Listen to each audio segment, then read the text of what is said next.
butt ass naked so the wind could just be hitting my balls and shit. Hey, bro, watch your jet. Watch your jet, bro. Watch your jet!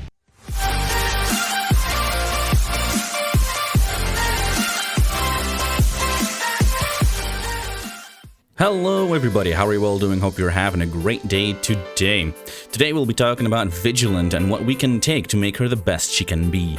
But first, her weapons and abilities. Her weapon is called Subsonic Burst and has 2 firing modes. Unscoped, the weapon fires a 3-round burst, handy if things get too close. When you scope in, the shots can be charged and fired like a sniper rifle. The damage during the charge remains the same until fully charged. Your first ability is Stinger Shot, and Stinger Shot supercharges your weapon and fires a powerful railgun shot that pierces all foes and cuts through enemy lines. Pretty handy for dealing with large swarms of dinosaurs. Your second ability is Frostlock, and Frostlock fires an icy cluster in front of you. When hit, enemies freeze in place for several seconds. You can also throw it on the ground as a trap for enemy exos, and you can shoot it while it's traveling to have it explode into tiny ice fragments.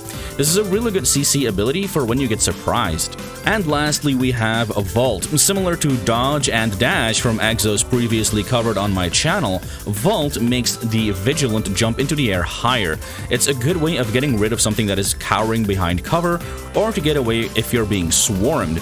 Be careful if you use it in PvP though. The hang time of Vault can make you an easy target to other ranged exo fighters. And your overdrive is called Barrel Breaker. Once activated, you gain 6 fully charged shots without the need for charging, allowing you to shoot high-damaging railgun shots back to back.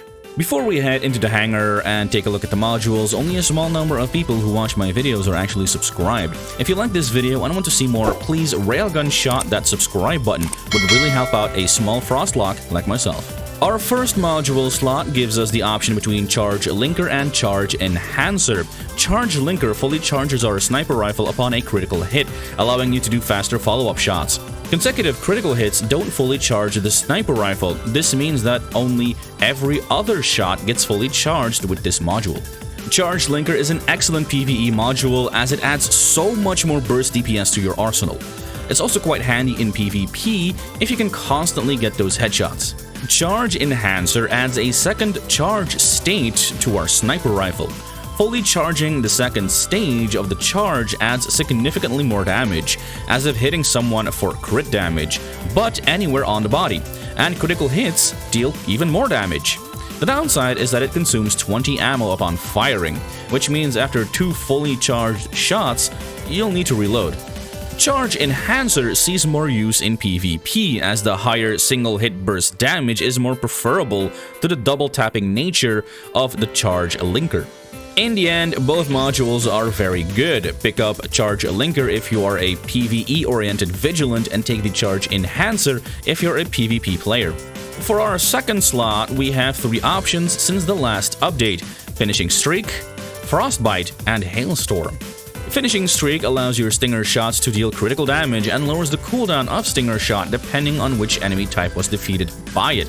It's a nice little upgrade for when you want to use Stinger Shot more often. Frostbite increases the number of frost locks by 1 and increases the base explosion damage by 100%. This upgrade can quickly freeze large dinosaurs, and during PvP you have a backup when your first frost lock doesn't land. And then you have Hailstorm. Hailstorm allows your Frostlock to fire 3 projectiles at once in a cone in front of you. Really handy if you want to freeze a swarm of dinos, or if you want to give that Zephyr a hard time dodging when he gets too close. Now, there are negatives, but they're actually not that bad. The decrease in travel time is hardly noticeable once fully upgraded, and the lower chance of freezing dinos is neglectable as well. Smaller dinos still freeze after getting hit, and landing all 3 Frostlocks on a bigger dino will still instantly freeze them. In the end, the clear winner is actually Hailstorm. It has the coverage and can still instantly freeze dinos and exos. For the third module, we have the option between Floating Vault and Freezing Vault. Floating Vault increases your hang time in the air and increases your attack power temporarily. This is an awesome module for when you want to get that little bit more burst damage, or if you want to stay away from hordes of dinos longer. Freezing Vault unleashes a gust of freezing wind in close proximity of the point where you initiated the vault. This can freeze dinos and exos as you hang in the air. The downside is that it's a very short range. Enemies will need to be almost in melee range to be frozen. Plus, while you're hanging in the air and having an enemy exo frozen right underneath you, it can be a little bit tricky to aim at him, losing valuable crowd control time just trying to hit him. Not ideal, to say the least. Between the two modules, I'd recommend Floating Vault if you want to use Vigilant during PvE. During PvP, however, it's better to just not go for Vault at all, as the hang time can make you a sitting duck for other Vigilants or ranged exos. So, what should we take instead?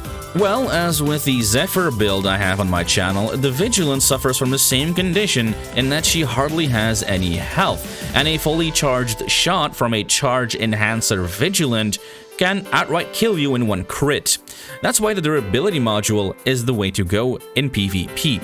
It turns you from being one-shottable to being two-shottable no matter what, as even with Charge Linker, the enemy Vigilant will have to hit you twice. So for PvP, go with the durability module. For rigs, there are a few recommendations. Stay away from the cannon rig as you already have enough range. The shield rig can be handy for counter-sniping opposing Vigilants. The catapult rig is the one I highly recommend as it gives you more mobility. The aid rig for when you like to snipe on your lonesome, but stay away from the blade rig as Frostlog fills the role of crowd control. And there is no need to go drill fist as you'll hardly be within melee range of, well, anything large, preferably.